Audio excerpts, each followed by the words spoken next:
পালিয়ে আছিস এখানে, আমার হাত থেকে পালাবি? ওঠ, এত বড় সাহস!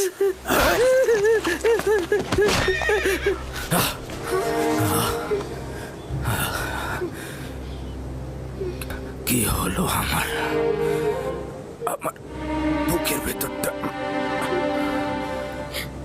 না জানি আমার ইউসুফ কোথায় আছে, কোন বিপদে আছে। শান্ত হন খোদার নবী।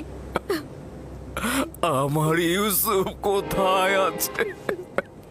কেমন আছে আমার ইউসুফ?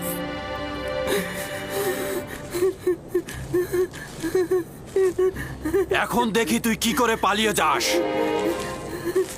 আমার সবচেয়ে বড় ভুল হয়েছে তোর পা দুটো না বাঁধা। পা বাঁধলে আর তুই পালাতে পারতি না। এখন তোর পা দুটো আমি ভেঙে ফেলবো।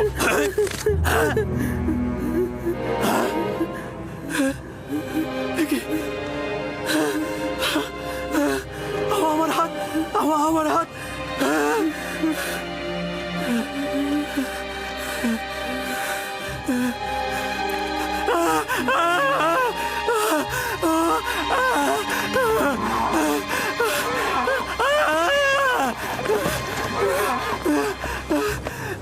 কি হয়েছে তোমার? দেখি দেখি কিভাবে এমন হলো। আমি জানি না কি করে হলো, আমি কিছুই বুঝতে পারছি না।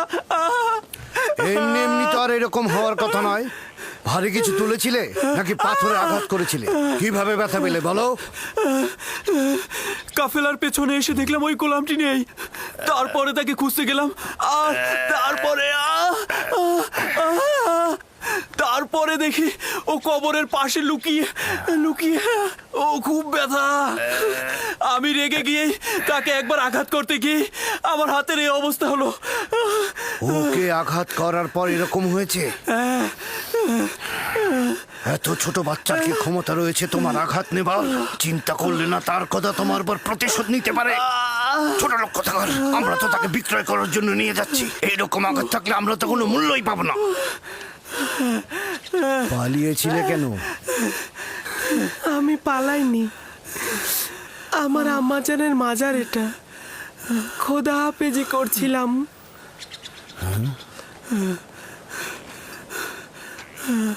গোলামের নাম নিশানা নেই, কিন্তু জাঁকজমকপূর্ণ কবর দেখছি। গোলামের মায়ের কবর তো এরকম হতে পারে না।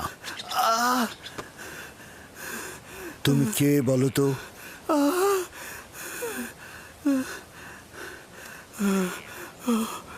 আঘাতটা খুব বেশি লেগেছে না?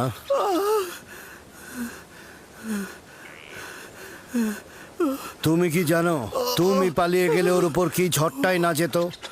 ও আসলে খারাপ মানুষ নয়। আমার শাস্তির ভয় আসলে এরকম করেছে।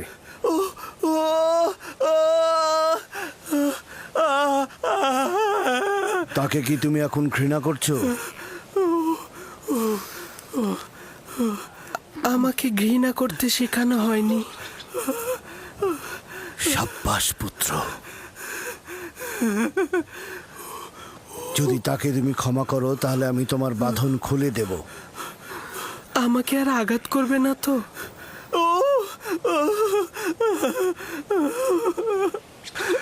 ইব্রাহিমের খোদার কসম, আমি থাকতে আর কেউ কোনোদিন তোমার গায়ে হাত দিতে পারবে না। একাত্মবাদী খোদা মানো? আমি মালিক ইবনে ইবনে আল কাইদ ইবনে ইসমাইল ইবনে ইব্রাহিম। আমি ইসমাইল জাবিউল্লাহর বংশধর। তুমি কার সন্তান? আমিও সন্তান। কার সন্তান? আমি কূপের সন্তান। তাহলে বলতে চাচ্ছ না কে তোমার পিতা? বললাম তো আমি কূপেরই সন্তান। তুমি কালকে যে কূপটা দেখেছ, আমি সেখানেই জন্মেছি। হকের বার্তাবাহক আমার উপরে জাহির। আমি আর তোমাকে কখনো পরিচয় জিজ্ঞেস করব না। ইচ্ছে হলে পরিচয় দেবে, না হলে দেবে না। কিন্তু ওকে তুমি ক্ষমা করে দাও।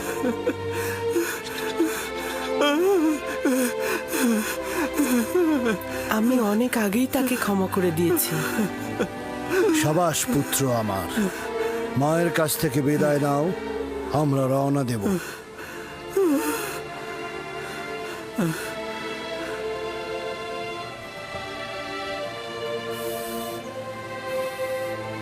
সবাই প্রস্তুত হও, আমরা এখনই রওনা করব।